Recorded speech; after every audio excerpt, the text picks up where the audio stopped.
Alright, this is video 20 for the behavioral analysis series, and this video won't be as long as the other ones, but we'll cover the rest a bit on that I'd like to cover in this course for more on limits of functions. Recall the sequential limit theorem. I guess I would call it the sequential criterion.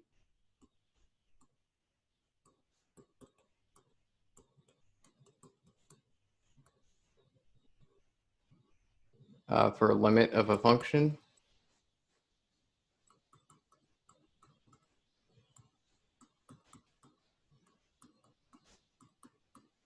Basically, it just says the limit as x approaches c, f of x is equal to L if and only if for all sequences x in the set A subtract out c.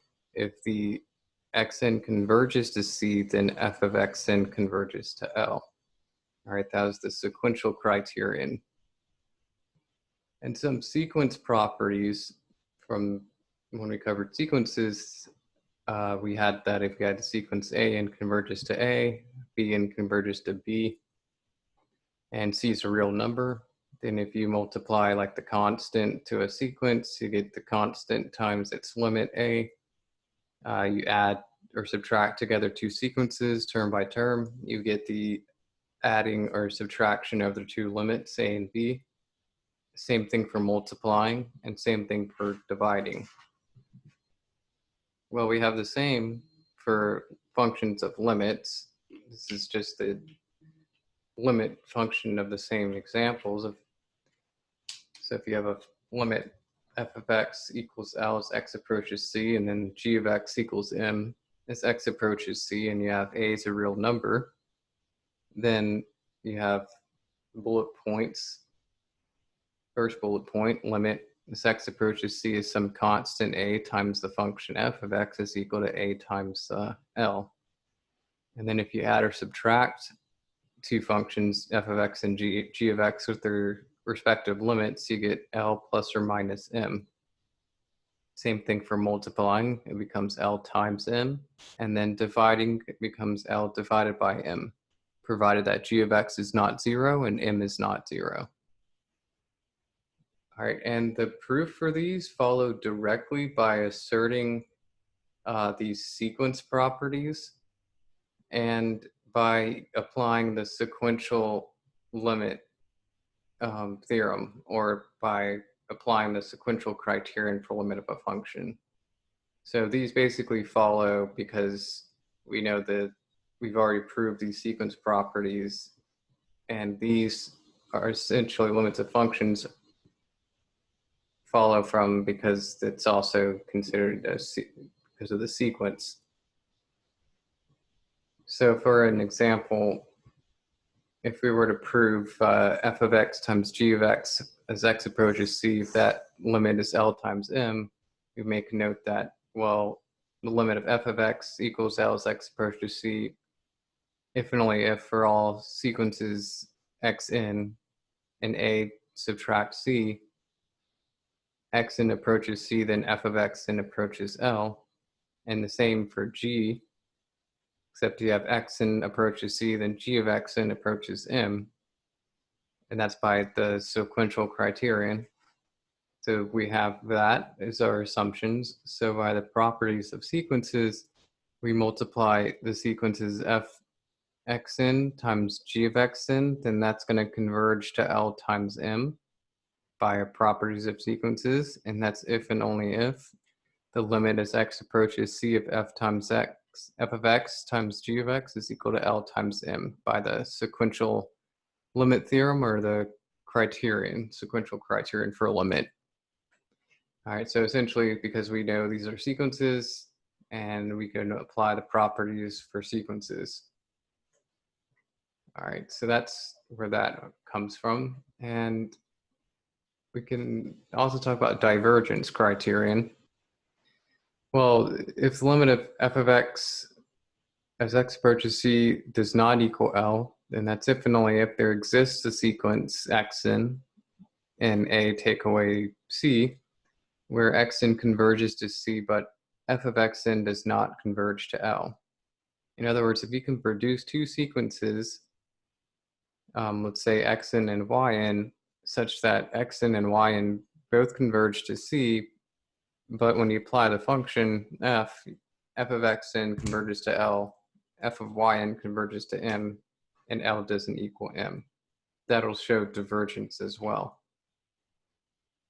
So an example, does the limit of sine of x, sine of 1 over x as x approaches 0 exist? And we'll show that it does not exist. So the answer is no.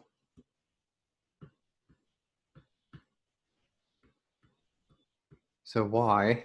So if I can produce two sequences where they have limits, but the limits are not the same when you apply the function. So consider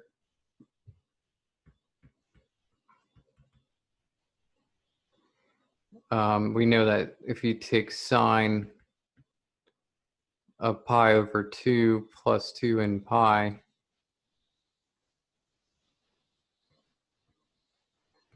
that equals plus 1. But if you take sine of 3 pi over 2 plus 2 in pi, that's negative 1.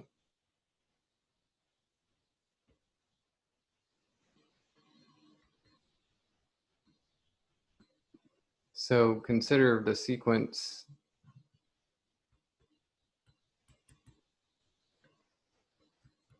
xn, where the nth term is defined as equaling 1 over pi over 2 plus 2 in pi. Okay, so then this xn converges to 0 as n goes to infinity. But when you do, our function is sine of 1 over x. So sine of 1 over xn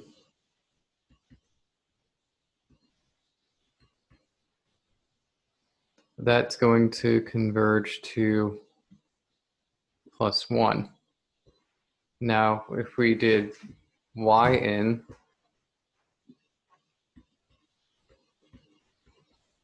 to be 1 over 3 pi over 2 plus 2 in pi,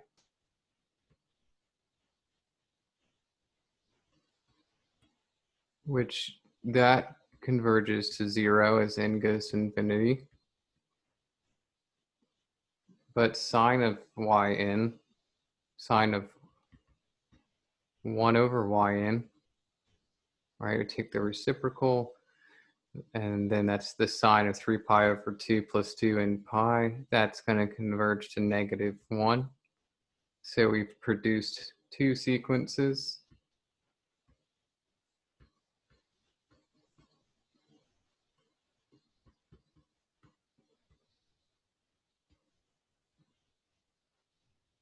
Where xn converges to 0, yn converges to 0, but the limit of f of xn that converges to 1 is not equal to the limit of f of x yn, because that converges to negative 1. So they not the same.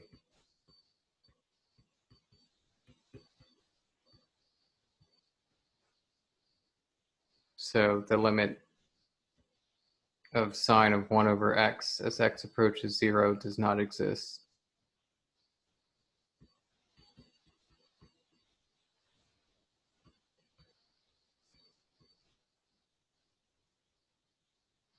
Okay, so that's how you do that.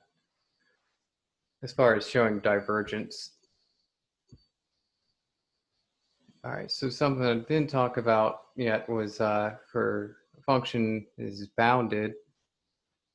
So function f is bounded from the set A to the real numbers on A intersects the punctured neighborhood, the delta punctured neighborhood around C, if and only if there exists a positive M such that the absolute value of f of x is less than m for all x in this intersection of the set A and the punctured delta neighborhood around C. So that's the definition. And then the theorem. If the limit of f of x equals L as x approaches C, then f is bounded on some punctured neighborhood delta, some delta punctured neighborhood around C, or some delta greater than 0. And I'll actually prove that theorem in a second. But first, I'll say we got the squeeze theorem for function limits, and that there exists a delta such that for all x in the delta punctured neighborhood around C, we have h of x less than or equal to f of x less than or equal to g of x, and we have limit as x approaches C of h of x equaling L, and limit of g of x as x approaches C equaling L. Then it follows that limit of f of x as x approaches C also equals L.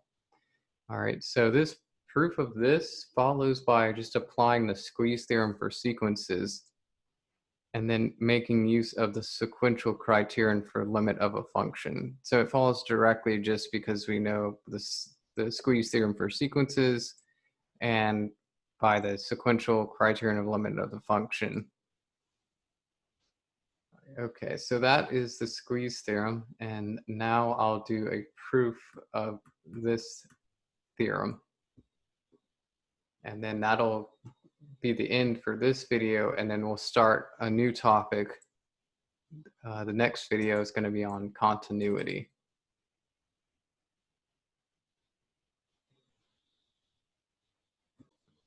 All right, so we're going to prove if we know the limit of f of x equals L as x approaches C, then f is bounded on the delta punctured neighborhood around C for some delta greater than 0. All right, so we need to show f is bounded. We're going to make use of the fact that we have the limit of f of x equals L. So we need to show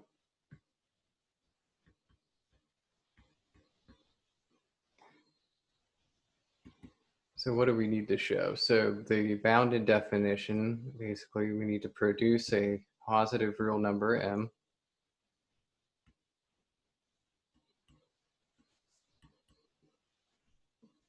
such that absolute value of f of x is less than m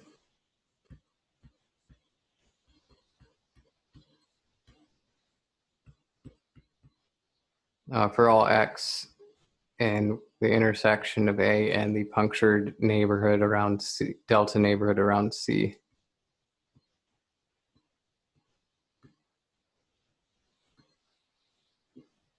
All right, so that's what we need to show. All right, so since we know the limit f of x equals L,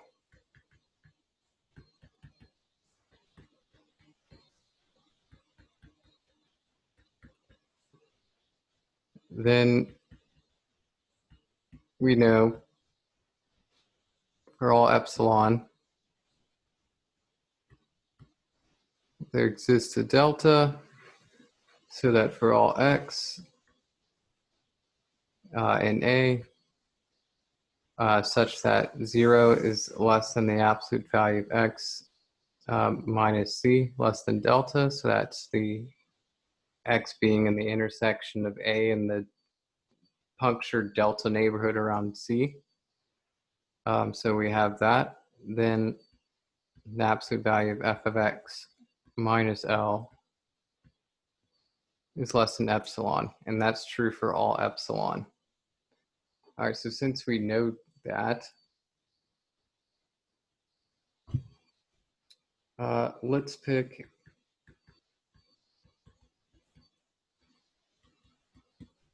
epsilon to be 1. Okay, so then the absolute value of f of x minus L is less than 1, and that's for x in A, where 0 is less than the absolute value of x minus C less than delta for some delta. All right, so that's f of x minus L less than 1 for x in the, so we know it's going to be an A intersect the punctured delta neighborhood around C. All right, so that's what we know. And that is, again, for some delta.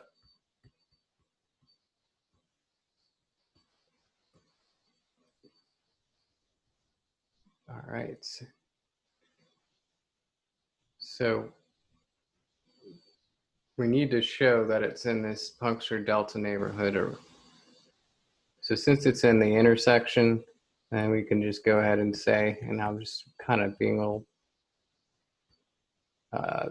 pedantic, maybe is the right word, but a lot of rewriting here. So we know that's for x in that punctured delta neighborhood.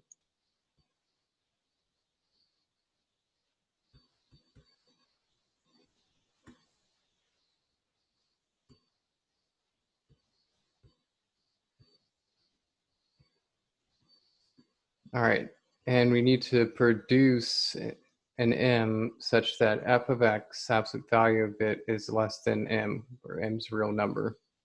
Well, by triangle inequality, we know that, let's see, well, the corollary to the triangle inequality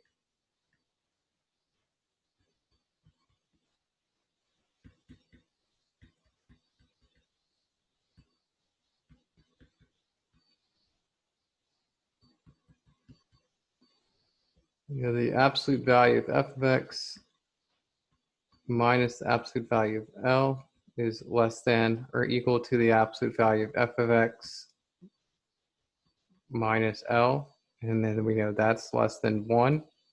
So then adding L, we can say that the absolute value of f of x is less than 1 plus the absolute value of L. So 1 plus the absolute value of L is positive. So just we can pick M to be 1 plus absolute value of L. And that's it. So we've basically proved that it's bounded now. Right? So we produce there an M that's positive. Thus, absolute value of f of x is less than m for all x. And the punctured neighborhood, delta neighborhood around C. So F is bounded. All right, so probably made that a little bit too long and necessary, but that's the proof. Okay, so that's it for this video. The next video, I will start on continuity of functions.